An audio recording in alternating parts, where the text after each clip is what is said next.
Welcome, and thank you for clicking onto my channel. After arriving in Panama City, the first stop is to Frank Brown Park. It had rained a few days earlier, so the ground was a little soggy. Things started to dry as the day progressed. Plenty of vendors that were there, to customize your motorcycle lights you want, from lights to tires to wheels, colors and things like that. Plenty of shops selling leather goods and accessories. A lot of places are making a good deal. Also, your food vendors were there, bands playing and, plenty of drinks. Overall, it was, a good time. People enjoying themselves. You got a question about your motorcycle or troubleshooting, there's a lot of people there ready to answer your questions. This rally is really a bike show. Everyone's there to show off their bikes, showing what they did. Yeah, and it's fun to just enjoy the bike show. Lots of two-wheel and three-wheel motorcycles. And Amzo Adams was there doing motorcycle maintenance that you might need. It was good to see New York Mike taking a break from being a chef and out here enjoying this passion of wrenching on motorcycles. Of course, Indian Motorcycle was there with the trailer to test ride any model Indian motorcycle that you wanted. The reason for my concern for this rally is Highway 98. It's coming into Panama City Beach. Starting at Navy Boulevard, they're going to redo and reconfigure the whole ramp and all the way down to about Frank Brown Park. There's construction. And with construction, it's come uneven roads, gravel, sand, and it can really make a difference in riding. So if you come to this beach in the fall, you might want to use some caution because it doesn't look like it's going to get any better between now and the fall rally. But I do think that it is reason for concern because of how much of the highway is going to be tore up and how much of the highway is already tore up and how much it can affect your riding on Highway 98. And I'm talking both sides. And just use extra caution. Now, Front Beach Road remains the same. Looks like they're trying to widen it on both sides, add lanes, put in turning lanes. But until all that happens, really, it's not motorcycle friendly. But it doesn't look like it'll be near finish by the fall rally. Saw Bob and Tam from Bob and Tam's Excellent Adventures.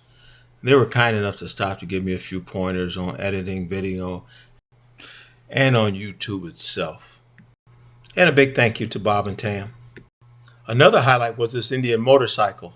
I'll let him give you the details. I'm Barry Wardlaw from Dothan, Alabama. We're down here in Panama City Beach, and we're in front of, let's get this right, the Iron and Chrome Collective Traveling Museum at Thunder Beach. We're going to talk about my doggone 1939 Indian motorcycle. His name is Wigwam. Wigwam was the name of the factory in Springfield, Massachusetts. That's what they call it, so that's what I call my motorcycle. The 1939 Indian, 74 cubic inch, cheap. That's right. And if you'll look real closely, left-hand throttle, that's where they're supposed to be, you Harley-Davidson riders. Right over here is the ignition system. Let's go look at this. And that's the distributor. It's not a timer like a Harley, it's a distributor. And this is advanced, and this is retard.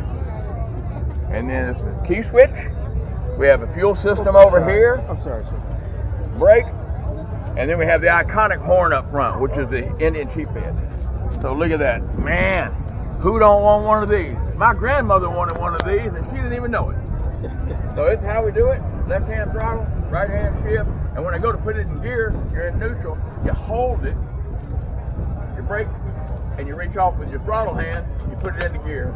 Then you take off. Because if you don't, and you slip on your clutch, your foot clutch, it'll just run out in traffic with you. You don't want to do that. So this is how we do it. That's how we ride an Indian. It's set up right. We've been in the chase on it. We're fixing to go do the loop.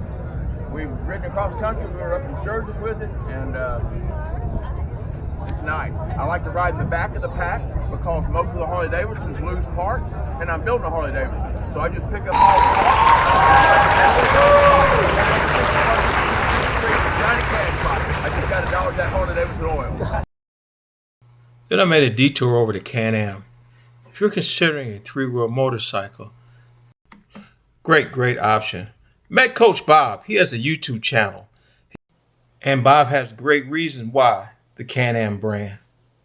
I am Coach Bob from the Coach Bob 3 channel, hanging out with True Indian, and he is the man. That is my wife, the effervescent Coach Vic. So it's great having a great time at Thunder Beach with True Indian. Awesome stuff. All right, then what do you recommend this year as far as riding? Anything special you're going, or anything we need to know about? The next big trip is probably going to be in November, going to Lone Star Rally in Galveston, Texas.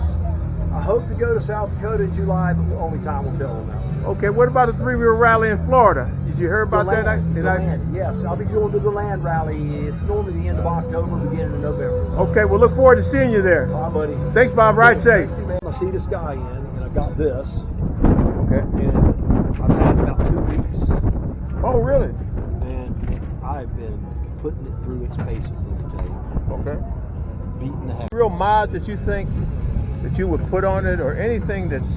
You know, right now, the problem is that they don't have a lot of mods for this model yet.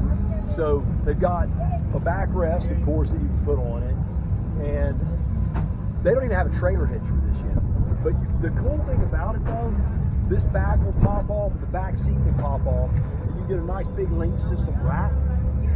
So you can carry, coolers, luggage, and all kinds of stuff. And that way you can carry things.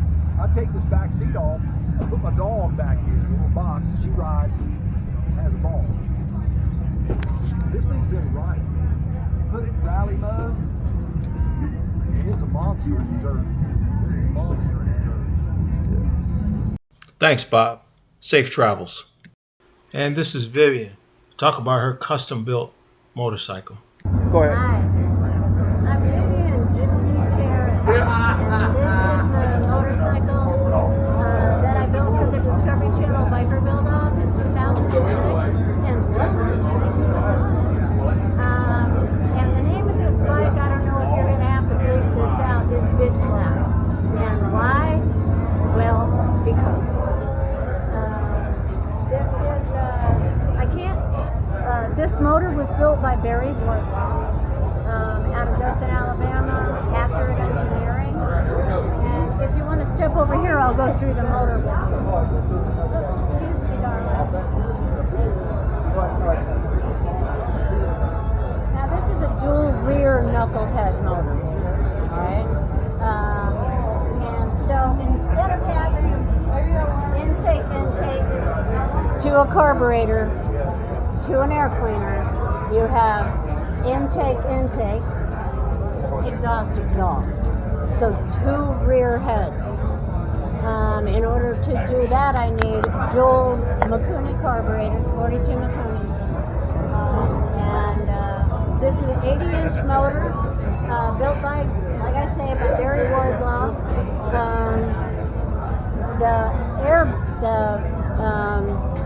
The manifolds are like stupid crazy long, but we had to have the dual carburetors for that. This is my airbag, my oil tank right here. This is a 1929 Pyrene fire extinguisher, made into an oil tank, and then hard line copper instead of just using the traditional tubings. These wheels I got from Corey Ness. I saw him at a Cincinnati dealer show, and they were prototypes, and so I absolutely have to have them. And he was good enough to give them to me. I think he had about 20 sets on the market, but you can't get them anymore. What made you go with that seat? Why This the is a seat? 1921 Brooks bicycle seat. I got you. And I'll tell you what, it's pretty hard. This is a 10-mile seat for a 5-mile butt. I got you. If I run over a cigarette butt, I can tell you whether it's a Marlboro or a Newport. Guaranteed. I didn't want a master cylinder messing up how beautiful the handlebars were, and I didn't want a master cylinder here to mess up how beautiful this was going to be down here. So what I did, I deconstructed the master cylinder. So usually you have inside the master cylinder, you have an actuator, and then you also have a reservoir, and that's a big unit. So I deconstructed it. So I hid the master cylinder. The reservoir is down here, and then the actuator for the rear is way under here. If I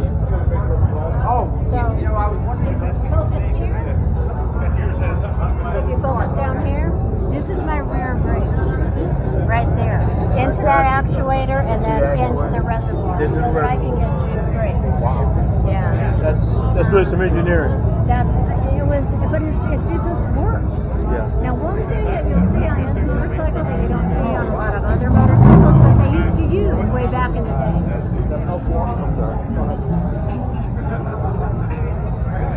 These perimeter brakes, perimeter rotors. Usually the rotor is going to be right here. You're going to have a big caliper. It has to have big pads on it because it only has a certain amount of surface area. This is a huge amount of surface area for a lot of stopping power with a very small caliper. And this is the way it is front and rear. And this thing will stop on a dime. This headlight is off a 1950 tractor. Yeah. Someone walked into the shop, a good friend of mine, and said, I just took this off my tractor. Do you want it? And it's like, yes, I do. How you feel about the Springer? I mean, is that just your design? This is a girder front end that I got off of eBay. Okay. I have no idea what it's off of. I haven't been able to find another one through all my searching. At the closest I can come is a late 20s, either a Sunbeam or like a 28, 29 Moto Guzzi. Those are about equivalent to that. Yeah. But there were a lot of motorcycle companies back there in the day, in the 20s, that a lot of these were similar. Yeah. When I first got this front end, it was for a much smaller motorcycle. So the axle hole was only about the size of my finger, like the size of a pencil. Yeah. So we had to beef all this up in order to be able to make it stable enough for a big motorcycle. Wow. But the Springer's great though. Wonderful. Yeah. Wonderful. I see you had the shifter, the regular. Yeah, and that is 25,000-year-old mastodon. Yeah, somebody gave us a hunk of it, and we went ahead and we put it on the lathe and turned it down. I don't know what the stoplight came off of. That was another eBay purchase. I blueprinted the frame, and then Bill Dodge, who most people know as far as he used to work for Jesse James, and I blueprinted the frame, and he built it for me and did an amazing job, absolutely amazing. I knew basically what I wanted to do with the motorcycle, how I wanted it to look. I sketched it 100 times, but when it came together, it was really special. The very first piece that I bought off of eBay, because I bought a lot of stuff off of eBay, the very first piece was this right here. And this came off of, I didn't know what it came off of before, but it came off of a 1939 Dodge radiator cap.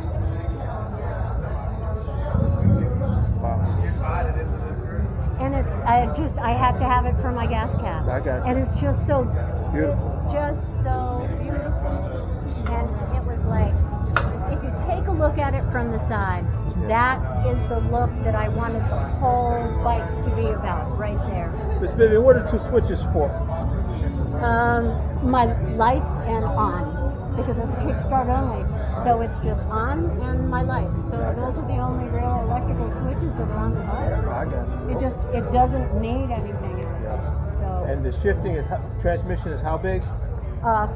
Six feet. Six speed transmission. Yeah. Burt Baker let me have one of those. Oh, really? Baker?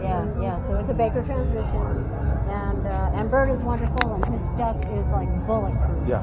And they stand behind their products.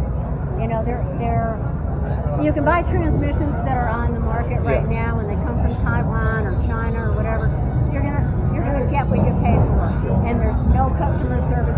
Burt and his company stand behind those transmissions 1,000%, and that's worth whatever extra money you need to pay to get good metallurgy, to get good customer service. And it's I mean, this is by no means an advertisement for Baker Transmissions, but that's why they're the best. Right. Well, thank you so much. There's a thing I've been missing at the motorcycle rallies. I haven't seen a vendor really pushing the motorcycle airbag vest. I want to find a reason why. Leave me a comment. Why or why not?